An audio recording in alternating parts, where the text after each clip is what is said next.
অনেক সময় আল্লাহর কুদরতে অনেক কবরের ভিতরে সাপও দেখা যায়। এগুলি অরিজিনাল সেই সাপ না হইলো মানুষকে এটা নিদর্শন দেখায় আল্লাহ যে এরকম সাপ কিন্তু তোমার কবরে আমি রাখছি বাছাই কইরা। একটা সাপের ৯টা মুখ, কয়টা মুখ? ৯টা মুখ। এরকম ৯টা মুখওয়ালা ৯৯টা সাপ রাখবে। মুস্তাদরিকে হাকিমের মধ্যে আছে। এই সাপের ৯টা মুখের মধ্যে এমন দাঁত, এমন বিষ থাকবে যেগুলি কামড় দিলে পৃথিবীর সমস্ত জ্বালা যন্ত্রণা যদি এক পাল্লায় রাখেন, একটা সাপের বিষের ওই বিষের সমতুল্য হবে। এখন আমাকে দেখলে, বডিকে দেখলে বলবে এটা আলাউদ্দিন জিহাদি ভাই, কিন্তু আমি যেদিন মারা যাব, মৃত্যুর বিছানায় শায়িত হয়ে যাব, ডেড বডি হয়ে যাব, সেদিন কেউ এটা আলাউদ্দিন জিহাদি বলবে না, বলবে জিহাদি সাহেবের লাশ। ইদানিং দেখছি অনেক লোকেরা কবরের আযাব বিশ্বাস করে না, বলে কবরে আযাব হবে, এটা তো ক্যামেরা লাগাইলে দেখা যায় না।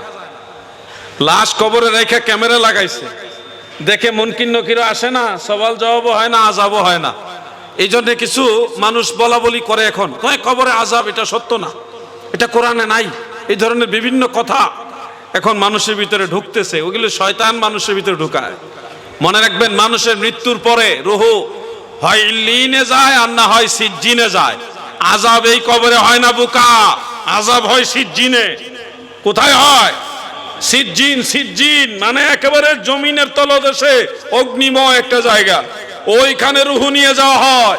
ওইখানে গেলে না বুঝবা আযাব কারে কয়। ওখানে ক্যামেরা যায় না, ওখানে কোনো ক্যামেরা চলে। বেচারা কবরে নিয়ে লাগাইছে ক্যামেরা, কবরে আযাব দেখতো। আচ্ছা, আযাব যদি এই কবরে হয়ও, ক্যামেরা টিকবো? আগুনের ভিতরে ক্যামেরা চলে?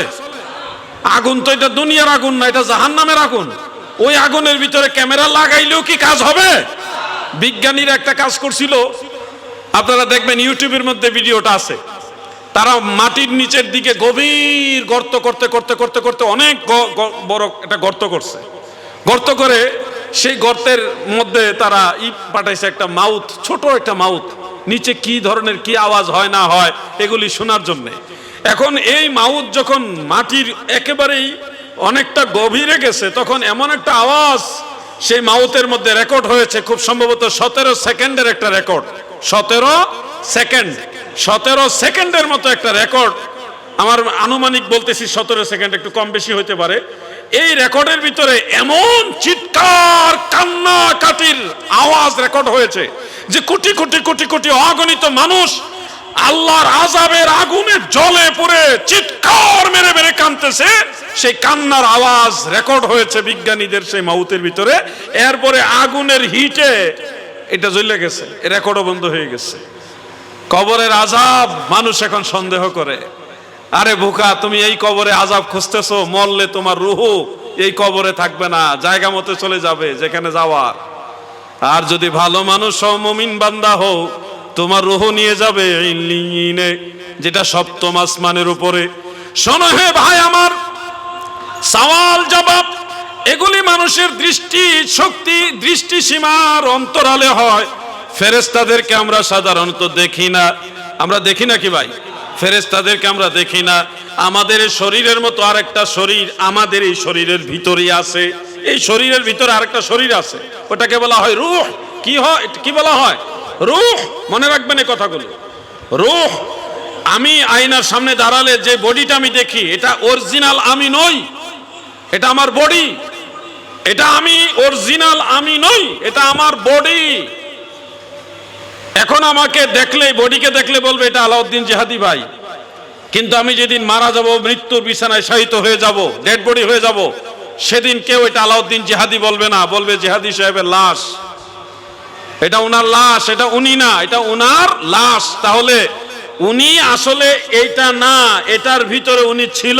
যতদিন এই বাক্সের ভিতরে উনি ছিল, ততদিন এটার নাম উনি ছিল।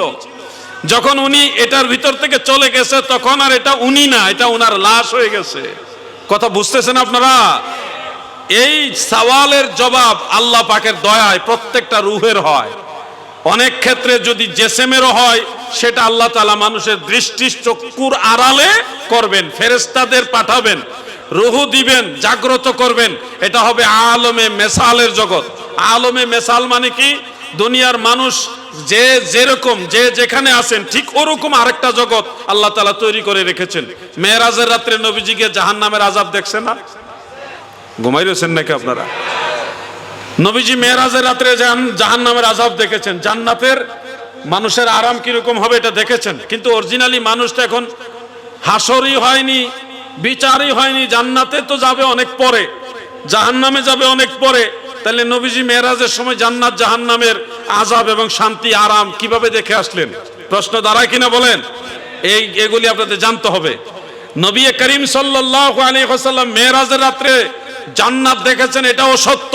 আবার মানুষ এখনো জান্নাতে যায়নি, ওটাও সত্য। তাহলে দুইটা একসাথে সত্য হয় কিভাবে? একটা বিল্ডিং বানাইবার আগে বড় একজন ইঞ্জিনিয়ার দিয়া ওই বিল্ডিং এর একটা নকশা তৈরি করা হয়, স্ট্রাকচার তৈরি করা হয়, হয় কিনা? কি কথা কন নাকি? হয় কিনা? কাগজে লেখা হয় যে কিভাবে কিভাবে সিঁড়ি হবে, কিভাবে কয়তলা বিল্ডিং হবে। এটা তো সাধারণ মানুষের একটা জ্ঞান দিয়ে যে বিল্ডিংটা আমি কিভাবে বানাবো, এই হলো একটা ফ্রেম, একটা স্ট্রাকচার, এটা একটা নকশা, বিভিন্ন ভাবে এটার নামকরণও করা হয়। তো আমার আল্লাহ যখন এই দুনিয়া বানায়, এর আগে এই দুনিয়া বানাইবার আগে, দুনিয়ায় মানুষ পাঠাইবার আগে আরেকটা জগৎ বানাইছে যেটাকে বলা হয় আলমে মেসাল। বলেন আলমে মেসাল। এই দুনিয়ার মানুষেরা কে কোথায় কি করবে না করবে, কে কোথায় কি করবে, কোথায় যাবে, কি করবে না করবে, সব কিছু ওই আলমে মেসালের মধ্যে সাজানো আছে, করা আছে। ওই জিনিসটাই হলো আমার দয়াল নবীজি মেসালের জগতে জান্নাতেও দেখে আসছেন, জাহান্নামও দেখে আসছেন। ওই যেরকম দেখে আসছেন মানুষ ঠিক ওই রকম আযাব ভোগ করবে যখন জাহান্নামে যাবে। আলমে মেসাল সম্পর্কে আপনার যদি জ্ঞান অর্জন করতে হয় তাহলে আল্লাহর ওলিদের সোহবতে যাইতে হবে। আপনি নিজেও দেখতে পারবেন। আল্লাহর হাবিব রাসূল করিম সাল্লাল্লাহু আলাইহি সাল্লাম যেটা এখনো ঘটে নাই, সামনে ঘটবে এরকম ঘটনাও কিন্তু বলে দিয়েছেন। কি বলেন নাই? যেটা এখনো ঘটে না, আগামীকাল ঘটবে এরকম ঘটনাও বলে দিয়েছে। কিভাবে? ওই যে আলমে মেসালের জগতে নবীজি দেখছেন যা আগামীকালে এই ঘটনাটা ঘটবে, এটা দেখছে আল্লাহ, সেই পাওয়ার নবীজিকে দিয়ে দিয়েছে। আলমে মেসালের জগতে দেখছে আগামীকাল এই ঘটনা ঘটবে, যার কারণে আগের থেকে নবীজি বলে দিয়েছে আল্লাহ পাকের ইচ্ছায়। বন্ধুরা আমার, আপনারা যারা আছেন আপনাদের কাছে আমার প্রশ্ন, কবরের আযাব বিশ্বাস করেননি? সবাই বলেন বিশ্বাস করেন? অনেক সময় আল্লাহর কুদরতে অনেক কবরের ভিতরে সাপও দেখা যায়। এগুলি অরিজিনাল সেই সাপ না, না হইলো মানুষকে এটা নিদর্শন দেখায় আল্লাহ যে এরকম সাপ কিন্তু তোমার কবরে আমি রাখছি বাছাই করে। একটা সাপের ৯টা মুখ, কয়টা মুখ? ৯টা মুখ। এরকম ৯টা মুখওয়ালা ৯৯টা সাপ রাখবে, মুস্তাদরিক হাকিমের মধ্যে আছে।